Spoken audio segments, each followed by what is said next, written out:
Las implicancias de una acción del presidente Javier Milei en un ámbito que parecía dominaba a la perfección en la jungla de las comunicaciones a través de las redes sociales, le terminó jugando una mala pasada. La divulgación de una determinada criptomoneda, entre comillas, ya te vamos a contar por qué tal vez no podamos denominarla como criptomoneda, de nombre Libra, el viernes, en las últimas horas de la noche, pasó del cielo al infierno en muy poco tiempo. Las acciones crecieron sus cotizaciones, obviamente alimentada por la referencia del presidente argentino, y rápidamente fueron perdiendo la base de sustentación, decantando en un escándalo de proporciones mundiales, aunque en la Casa Rosada minimicen los hechos. Vamos a intentar poner blanco sobre negro en un tema que ni usted ni yo seguramente manejamos a la perfección, ni tan siquiera tenemos una aproximación como para comprender cuáles puedan ser las consecuencias no solo económicas ni financieras, sino también políticas. Bueno, Fernando, el presidente acaba de hablar hace pocos minutos, se lo esperó prácticamente a lo largo de toda la jornada. En el mientras tanto, hubo un par de voces tímidamente que intentaron desde el oficialismo tratar de aclarar esta situación que, como bien explicabas, todo se concentró el viernes por la tarde-noche cuando el presidente, a través de un tuit, invitaba de alguna u otra manera a invertir en una criptomoneda del cual no se sabía mucho, que es Libra, de la cual ya vamos a hablar.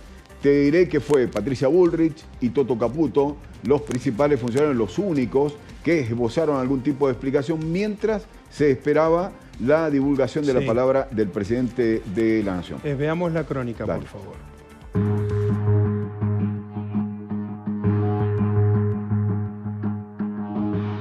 El proyecto de la criptomoneda Libra nació en octubre pasado, por eso el nombre. Pero en Argentina la conocimos apenas desde el viernes pasado cuando Javier Milei la promocionó a través de este tuit. La Argentina liberal crece. Este proyecto privado se dedicará a incentivar el crecimiento de la economía argentina.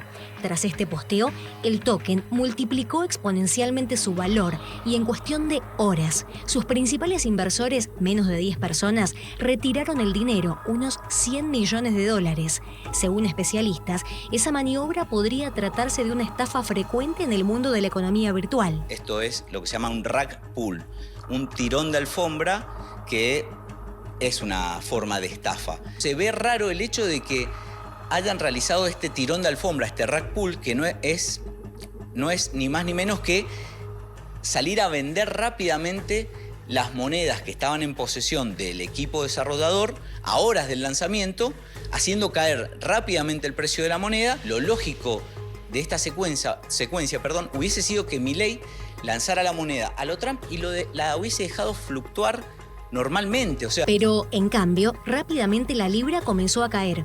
El desconcierto se adueñó de las redes sociales y muchos hasta especularon con que le habían hackeado la cuenta a Milei. Hasta que finalmente, en la madrugada del sábado, el presidente borró el tuit anterior y publicó este otro. Hace unas horas publiqué un tuit como tantas otras infinitas veces, apoyando un supuesto emprendimiento privado del que obviamente no tengo vinculación alguna. No estaba interiorizado en los pormenores del proyecto y luego de haberme interiorizado, decidí no seguir dándole difusión. Como Bitcoin es de código abierto, en definitiva lo que está pasando es que las personas toman ese código y crean otra criptomoneda y le dan el valor subjetivo que le quieren dar, ¿no? Entonces, por lo general se vinculan con personas conocidas que tienen alta llegada al público para poder incentivar esas criptomonedas y que tengan un precio, ¿no? El desarrollador de la Libra es Hayden Mark Davis, que de hecho estuvo 3 veces en Argentina en 2024 y el pasado 30 de enero hasta se sacó una selfie con Milei en la Casa Rosada. Davis, ahora, dice tener acceso a una cifra cercana a los 100 millones de dólares, pero aseguró que no le interesa ese dinero. I am indeed Javier Milei's advisor. Obviously, I think most most of you guys have seen that either on Twitter or some form of social media. I am working with him and his team on much bigger tokenization and really cool stuff in Argentina, and I absolutely back him. My intention is every single dollar I've managed to round up, which I believe is every single dollar that's been collected or from fees or farming or liquidate, anything, I've managed to get back. And my intention is to inject everything back into the Libra chart. And my intention is to do that in the next 24 to 48 hours. Ante esta situación, la oposición y varios sectores más no tardaron en pedirle explicaciones al gobierno nacional. De hecho, el presidente fue denunciado por el economista Claudio Lozano, titular del Partido Unidad Popular, como presunto partícipe necesario de estafa. La causa recayó en la jueza federal María Servini. Acá el presidente tiene una obligación que es explicar toda la cadena de relacionamiento con esta gente. Es necesario que explique las reuniones que tuvo su hermana con esta gente, que ya son por lo menos 4, qué vinculación tiene Adorni, que es responsable también de todo esto, porque recordemos que Adorni es el vocero presidencial. Hoy tendría que haber arrancado el día dando explicaciones. Pero Adorni, golpeado por el escándalo, no dio su habitual conferencia de prensa y se llamó al silencio.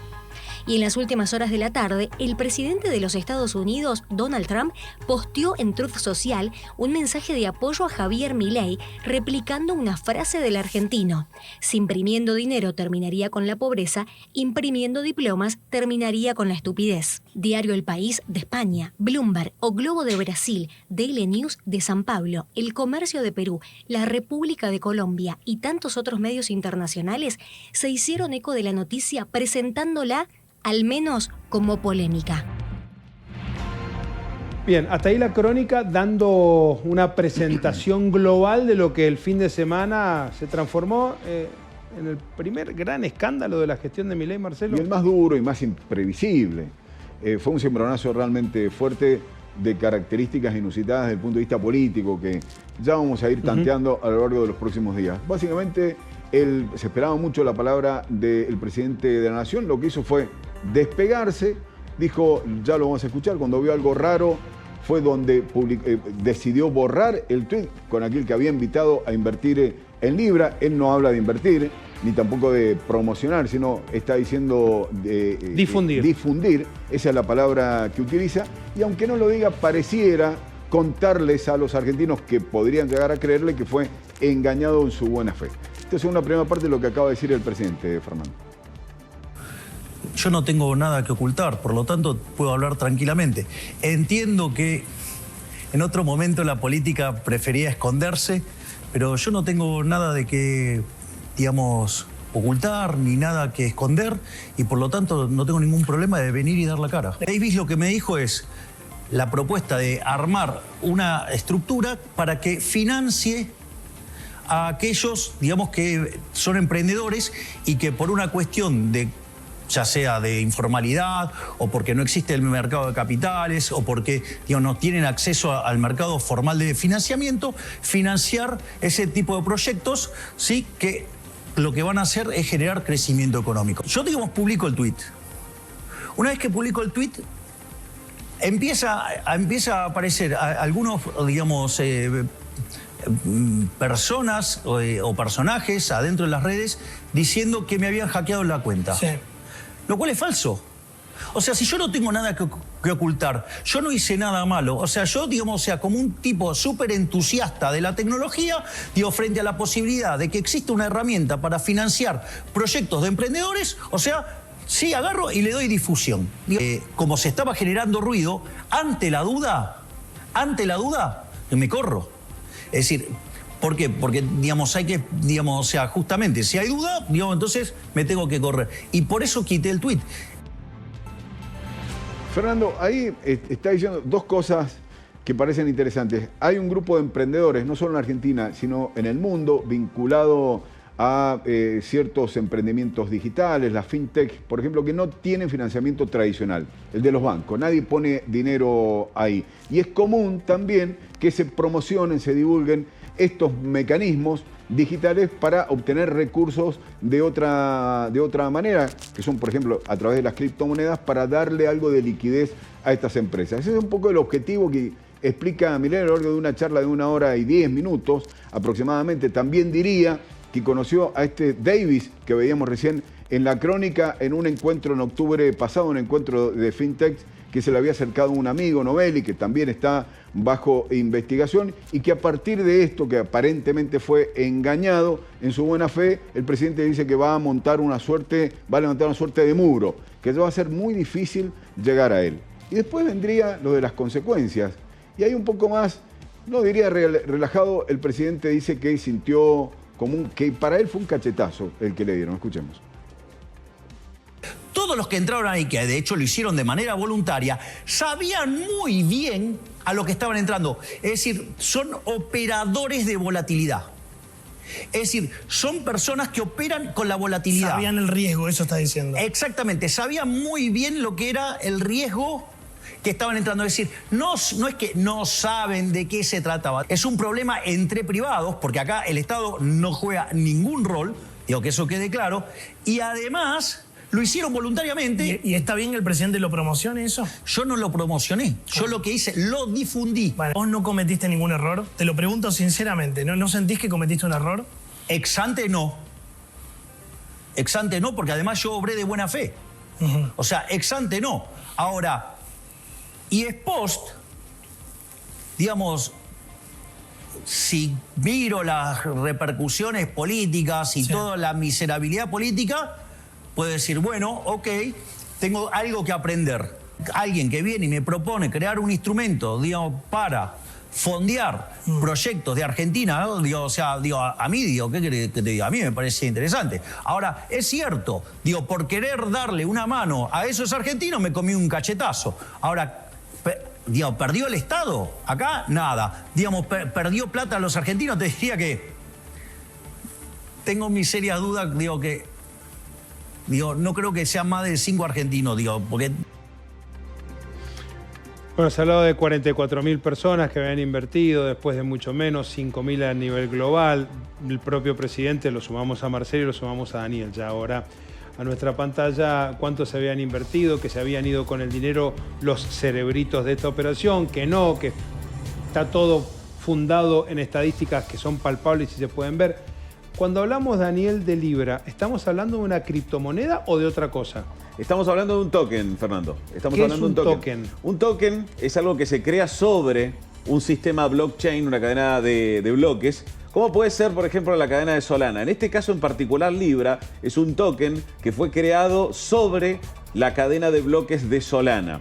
Es por eso que para poder adquirir este token, todos estos usuarios, estos 40.000 usuarios que se creen que participaron, primero en principio debían contar con Solana en una billetera virtual, una billetera digital. Es decir, para poder que si yo quería el viernes comprar no podía porque no opero en esas plataformas. Exacto, de hecho son bastantes pasos, Fernando, los que hay que hacer para poder Pero vos tenías acceder. algo preparado, pará, no Exacto. te quiero cortar ahora. En esta primera parte del diálogo con Daniel, para lograr entender de lo que hablamos, porque insisto, el común denominador de los ciudadanos no entendemos lo que es una criptomoneda, menos un token de estas características, ¿verdad? Exactamente, Fernando. Y es algo que realmente está al alcance de todo el mundo, si bien son varios pasos en este caso en particular, el desarrollo incluso de un activo digital como este token es algo realmente muy sencillo que lleva algunos minutos incluso para las personas que no tienen muchos conocimientos informáticos. Bien, en instantes vamos a hacer toda la traza de toda esta historia. Con Daniel ha preparado toda una cuestión que tiene que ver con cuáles fueron los pasos que alguien pudo haber seguido para invertir en un mercado que sabemos es útil. Milei creo que dio el ejemplo, Marce, de que cuando vas al casino no sabes si sacás o pones. No sé si fue Milei o lo escuché en otro análisis, pero es más o menos así. Y que los que invierten en este tipo de negocios saben perfectamente a qué se exponen. Claro. No, él saca al Estado, lo acaba de decir. El Estado no tuvo nada que ver porque no hubo plata del Estado. Pero, paréntesis, hubo una recomendación del presidente, ¿no? Bueno, ya voló con Daniel. Marcelo, las implicancias políticas de esto, ¿se pueden ponderar hoy? Fíjate, vamos a intentarlo. Fíjate que esta iba a ser la semana en la que íbamos a hablar de ficha limpia, íbamos a hablar de la suspensión de las PASO, de las condenas o de la condena que ha recibido Cristina Fernández de Kirchner, si va a poder ser candidata o no, y estamos envueltos en este gran fango, en este gran lío. ¿Qué hizo la oposición? Buena parte de la oposición sorprendida por lo que estaba ocurriendo este fin de semana. La oposición dialoguista pidió investigaciones, algunos se mantuvieron en silencio, ya vamos a ver lo que pasó aquí en Mendoza, pero la oposición más intransigente, vinculada directamente con el kirchnerismo, ha pedido directamente un juicio político. Un juicio político que arranca en la Cámara de Diputados y si consigue los votos necesarios, que son los 2/3, una mayoría especial, pasa a la Cámara Juzgadora, Fernando y amigos, que es el Senado. Para eso falta muchísimo y hoy la oposición más dura ni siquiera tiene los votos para ir detrás de un juicio político. Pero quien lo pidió fue Martínez, el presidente del bloque de diputados kirchneristas, de esta manera esta tarde, hace un rato. Todos los 47 millones de argentinos y argentinas tienen que saber si tienen un presidente al cual le pasa una estafa por delante de sus narices y no se da cuenta, o si tienen a un presidente estafador. Le pedimos al presidente que no se victimice, el presidente se tiene que hacer cargo de lo que hizo y tiene que dar explicaciones. Lo sucedido para nosotros es gravísimo, al menos desde el punto de vista legal, del punto de vista político, del punto de vista institucional, que puede tener consecuencias graves para la República Argentina. Nosotros estamos convencidos de que la herramienta institucional, que para algo la prevé la Constitución Nacional, y ahora Caro Gailar nos va a decir algo al respecto, lo que más se adapta a este tipo de circunstancias es el instituto del juicio político. Y por eso vamos a avanzar en ese sentido. En la conferencia de TN le pregunta a Viale si tiene algún temor respecto de esta probabilidad. Dice, tengo 7 pedidos. Esto no va a prosperar de ninguna manera, decía el propio presidente Javier Milei en una nota grabada esta tarde. Sí, volvió a calificar violentamente a la oposición, como lo había hecho el viernes. Al margen de todo esto, fíjate vos que hay temas trascendentes importantes que han tenido que ser dejados de lado por un rato, como uno en Mendoza. Hoy se iba a hablar, y se habló, después lo charlaremos más adelante, hoy, mañana, cuando fuese, de un plan hídrico, de lo que está pasando con el agua en Mendoza y de lo que se viene. En ese contexto se presentó el gobernador Alfredo Cornejo, que estaba llegando de una gira por Europa, rápidamente presentó los resultados de este informe sobre el agua, se levantó y se fue. ¿Qué te quiero decir con esto? Que del gobierno no ha hablado nadie, salvo Eve Casado, que ya sabemos cuál es la ligación que tiene con la Libertad Avanza, pese a que ella es del PRO. Ella se manifestó de esta manera, respondiéndole a Cristina Fernández de Kirchner, que después de todo este escándalo cargó contra Milei. Y aquí Eve Casado, la vicegobernadora, dijo: el kirchnerismo fue el peor Ponzi de la historia. Fin. Eso decía hoy, durante el fin de semana, la vicegobernadora. Se transformó, en este caso y en la red social, en la única voz oficial, si se quiere, de la provincia de Mendoza, del gobierno, del Ejecutivo de Mendoza. Después seguiría Julio Cobos, si podemos ver el tuit de Julio Cobos, en donde se apoyó básicamente también en un documento de la Cámara de Diputados, de los radicales de la Cámara de Diputados, donde piden investigar esto, ¿no? Es decir, hay un ala dura del radicalismo, el de Lustó, donde dice hay que investigar lo que ha pasado, que es el que maneja ese documento que vemos abajo del posteo de Julio Cobos, que es el que lo conduce, que le da alimento teórico al bloque de diputados. Dice, esperemos que ante esta situación, un hecho de grave situación institucional, el presidente demuestre que está a altura de las circunstancias y que explique. Después vendrían otros que apoyaron al presidente de la Nación, legisladores nacionales. Le estamos dando un toque mendocino. Facundo Correa Llanos también apoyó el tuit del presidente de la Nación. Dice, con usted, presidente, siempre y con la verdad, vamos al frente.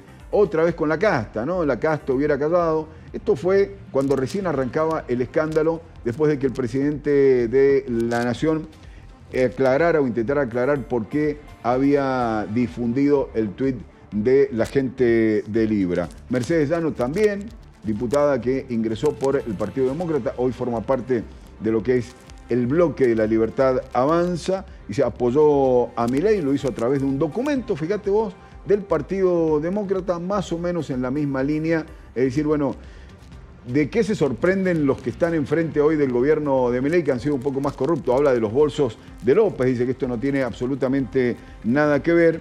Después vendría Lourdes Arrieta. Recuerden, Lourdes Arrieta, que se fue de la Libertad Avanza, en un momento apoyó un tuit de la coalición cívica donde están pidiendo el juicio político. Y Lourdes Arrieta allí dice, le está respondiendo a otro diputado de la Libertad Avanza, dice, no, Manuel, acá hay que ir, y dice que la coalición cívica o cualquiera tiene derecho a pedir el juicio político. Vendrían las chicanas con fuertes críticas. También ahí está Manuel Quintar, es el diputado que criticaba el pedido de juicio político. Anabel Fernández Agasti reapareció, senadora nacional, muy ligada a Cristina Fernández de Kirchner. Dice, bueno, a confesión de parte, relevo de pruebas, poncidente, haciendo un juego de palabras porque de esto se lo está acusando al presidente de la Nación, de estas estafas al estilo Ponzi. Y cerramos con un documento del Partido Justicialista de Unión por la Patria, es un documento de la Cámara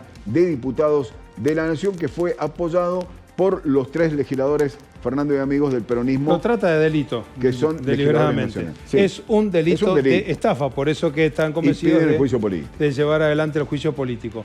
Ahora sí hacemos la historia. Libra. Yo diría signo del zodíaco que tiene